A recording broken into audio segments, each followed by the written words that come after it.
Hello to my beautiful collectives out there. Welcome to my channel, Astro Cheryl. And this is your forecast for your astrology forecast, that is for February 2026. Wow, time is passing us right by. And before we get started, I just want to share with you some of the things that I want to point out for the month because this is a fast month because we only have 28 days in February. So things are moving pretty rapidly at this time.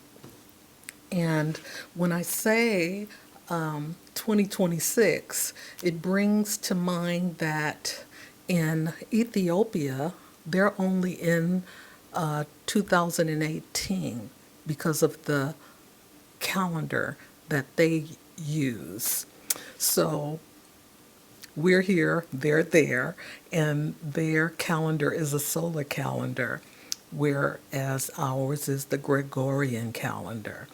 But with their calendar, their body is more accustomed to the earth because it being a solar calendar, when the sun rises, that's when the time begins. When the sun sets, that's when the time ends. Okay, and I think that's important because we are, as a collective, our frequency on the planet is being reset because we're in the age of Aquarius, right? And the feminine Kundalini energy is rising, so that is creating change, and that's why in the Americas we see that government system breaking down because the Kundalini energy is about not about control, okay? It's more about our emotions and bringing love into the story, you know.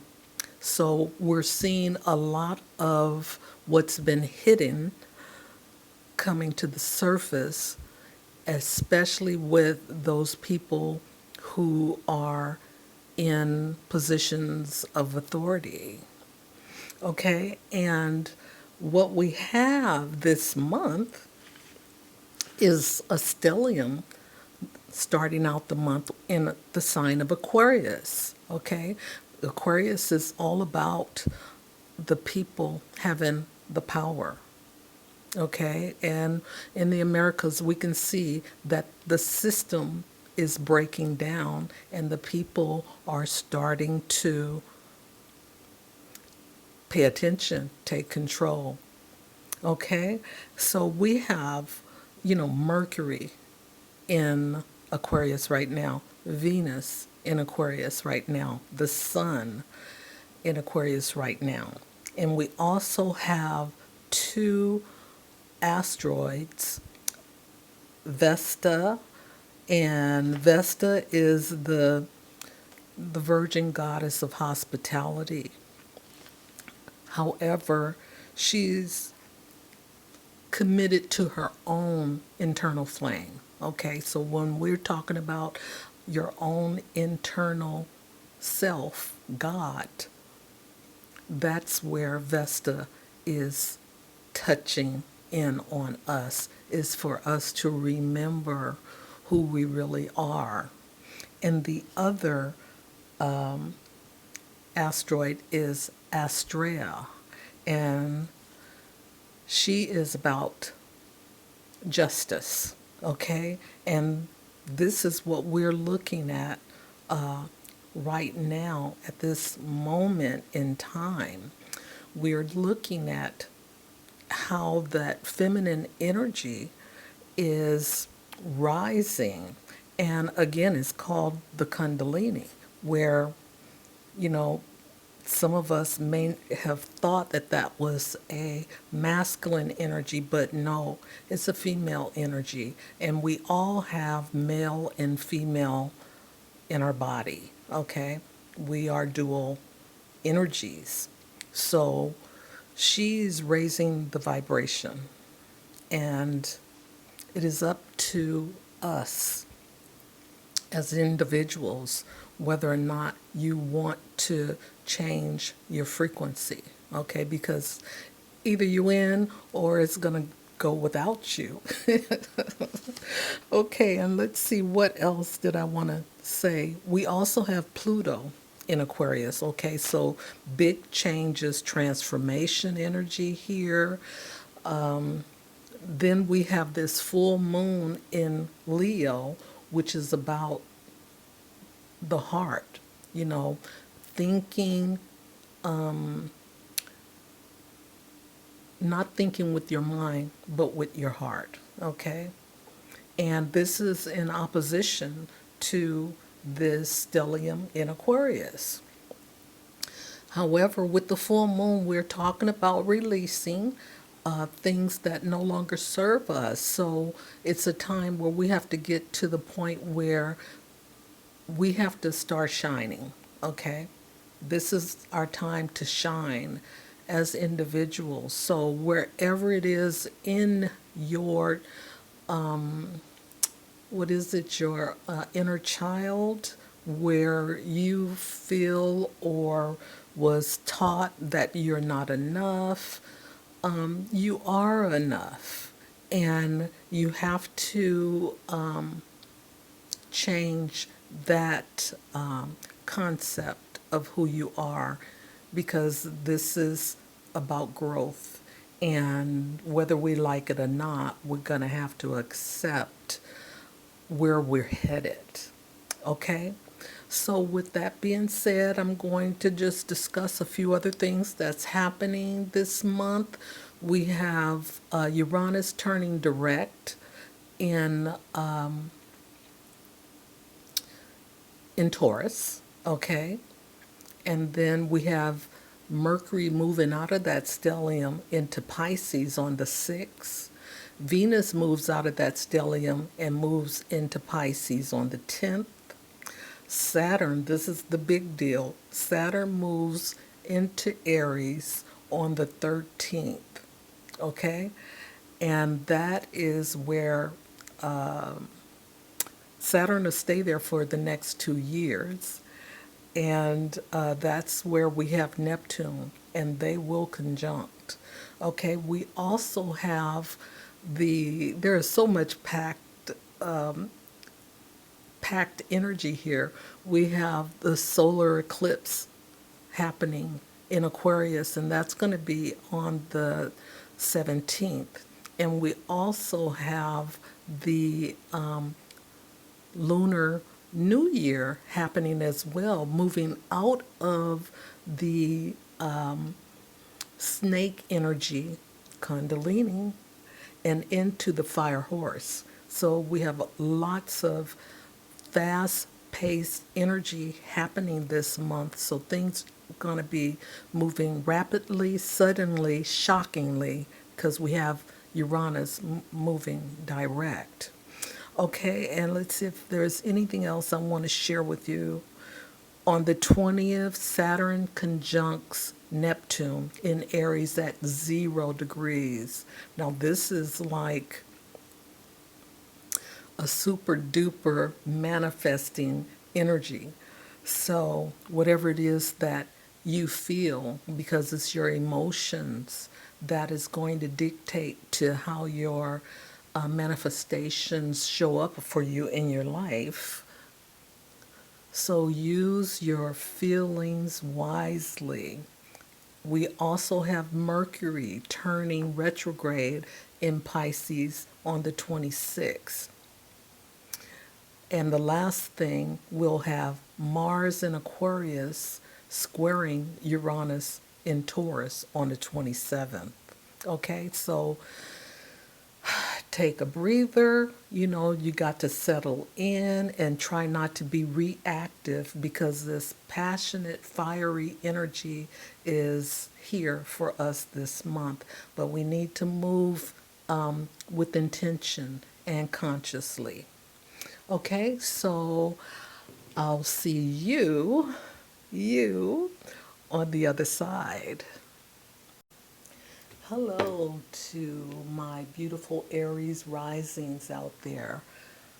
This is your forecast for February, and I went through some of the highlights in my first part of the forecast, so you can get that information there if you so choose. So we're going to go right into what's happening for you, starting with the first of the month. Okay? So February the 1st, we have the full moon in Leo, and this is in its home place, the fifth house, where, your inner child, your playfulness, your hobbies, your creativity, romance. But this is a full moon, and normally the full moon is about finding ways to let go of things that no longer serve you. Okay? So just know that you are enough, because Leo is about the heart. Okay? It's about loving yourself, it's about shining, it's about just being that star. Okay? The star. So your feelings can be larger than life, more dramatic than usual. You may crave appreciation, validation, and being seen as special. However, if that's a missing link, it can trigger sulking, jealousy, or theatrics. So, if this arises, maybe this is what you need to look at and learn how to let go so that you can have a strong,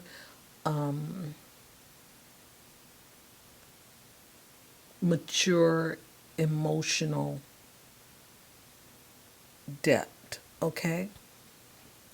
Because we do need to mature emotionally. And sometimes when we are dependent on the outside to acknowledge us, you need to acknowledge yourself first and feel good about where you are, so that you don't have to go through the process of feeling bad about yourself, okay? Because you're projecting, and you need to, love yourself more. So be in your heart, love who you are, let go of those things that are outdated, okay? Because things are changing. We're in a new era now, and you're going to have to step up, and that goes for all of us. Okay, so we're going to move on to the third, where Uranus is direct in the sign of Taurus. And this is happening in your second house of finance, your self worth, your possessions, what you value. And I think I said it all. But the jolt from Uranus may feel destabilizing, because that's what Uranus does. But it will ultimately push you towards a more genuine, self defined stability situation, which is good. But a lot of times we have to go through the uncomfortable or painful feelings to get to the other side. So your earnings may get a breakthrough, or you may experience abrupt changes to your pay. Your values may no longer fit, and freedom becomes your new norm over predictability, or you choose authenticity over comfort. Okay? So this is all growth energy that's happening for you, Aries rising. Okay, and on the 6th, we have Mercury moving into Pisces, and this is happening in your 12th house, the natural place of Pisces. your sensitivity, your 12th house is also about your subconscious energy, okay? It's about retreating. It's about your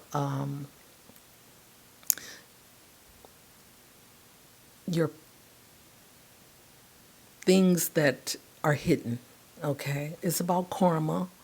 And this is also the house of hidden enemies as well. So, when you're working through things in the 12th house, you're like right there where you can just really see what it is that you need to let go of, and you can release it because you're like right there. Okay, so anyway, Mercury is all about communication. So during this time, your intuition may be heightened. You may have vivid dreams and mental background processing. Yeah, but the fogginess. Okay, and this is Pisces and it's Neptune. Both of these, this sign and this planet are the spiritual parts of who we are and can create fogginess because of the depth of being able to tap in to the psychic parts of who we are. Okay? So, and it's also boundless. So, this is where the work happens, where you have to start creating boundaries so that you can keep, you know, stay grounded. All right. So, fogginess, miscommunications, and a need for more solitude than necessary may be required, okay, at this time. So this is happening on the 6th, and of course, this too shall pass because Mercury is a fast moving planet. So on the 10th, we have Venus entering Pisces, and this is also happening in your 12th house. So your sensitivity to love, Venus is all about love and compassion, beauty. So your love and your compassion is heightened during this time. You may feel more romantic, but your romantic ideas may be idealistic, okay? And drawn to unconditional or spiritual forms of connections rather than purely physical or defined relationships. And, that's let your hair down moment. That's okay because Venus does well in Pisces. She's exalted, so things feel good. Now, Mercury is in detriment in Pisces. So where that communication happens in Pisces is going to be a breakdown. Okay. So on the 13th, we have Saturn moving into Aries, and it will remain in Aries until 2028. Okay, and this is happening in your first house, Aries rising. So the first house is all about how you are perceived by others and how you perceive yourself. It's about your total package, how you look, how you think, how you dress, how you communicate. All of that is where Saturn is happening. And Saturn is about making sure that you understand the assignment, okay? That's what Saturn is all about. And this is going to be here for 2 years. So there is a test. That's what Saturn does. It tests us before it graces you with the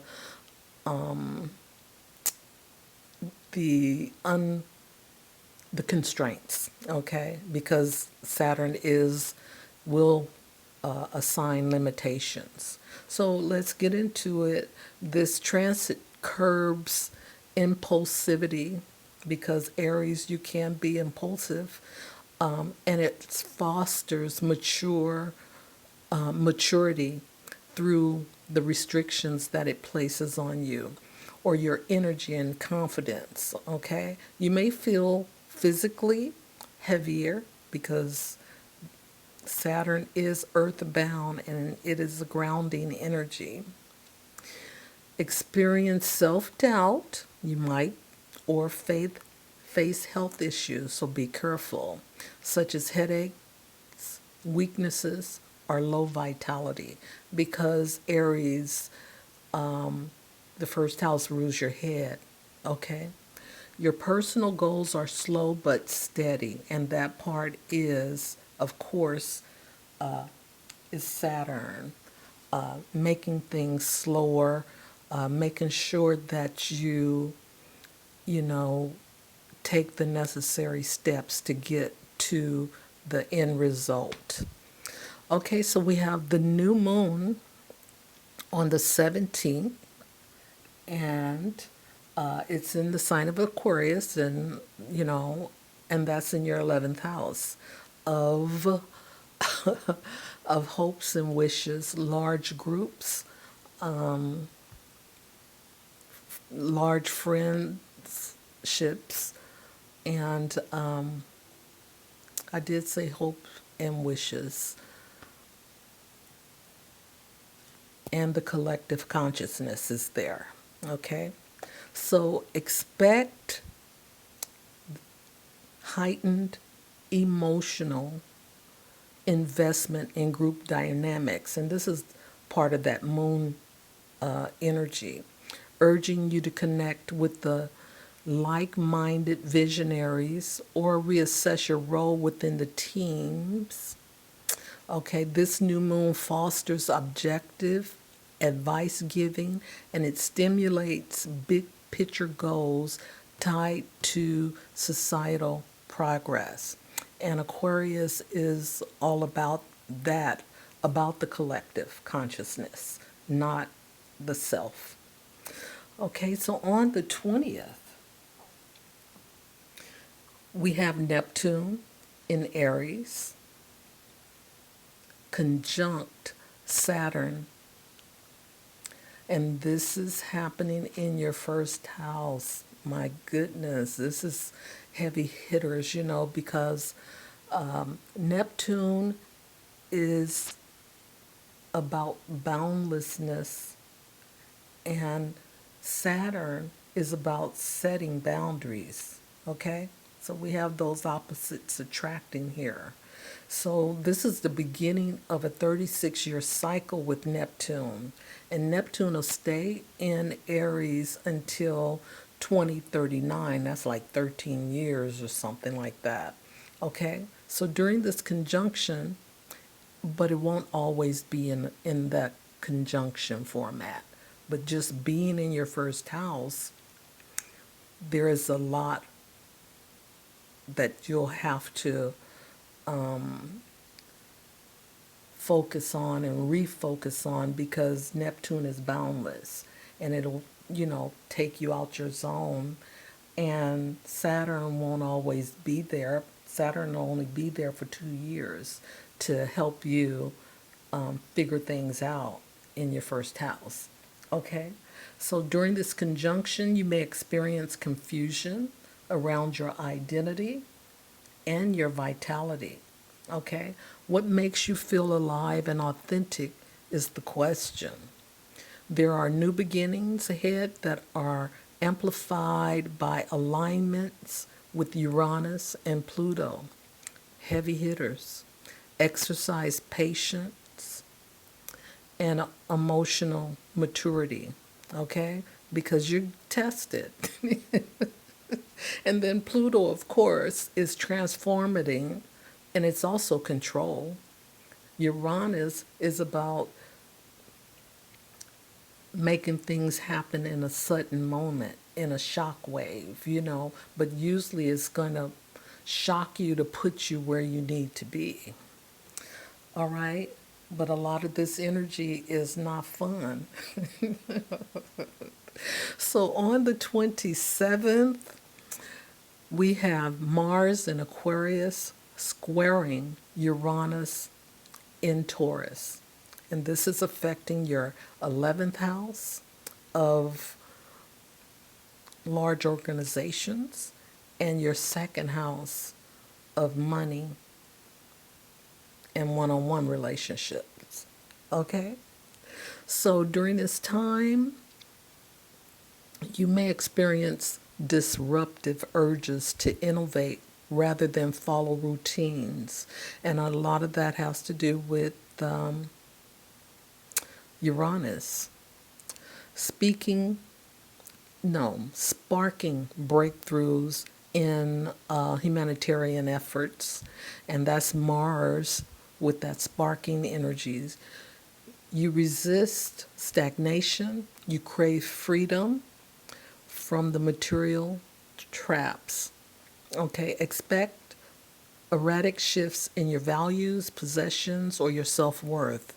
You may overspend on your social ideas or abruptly break away from draining networks. Okay?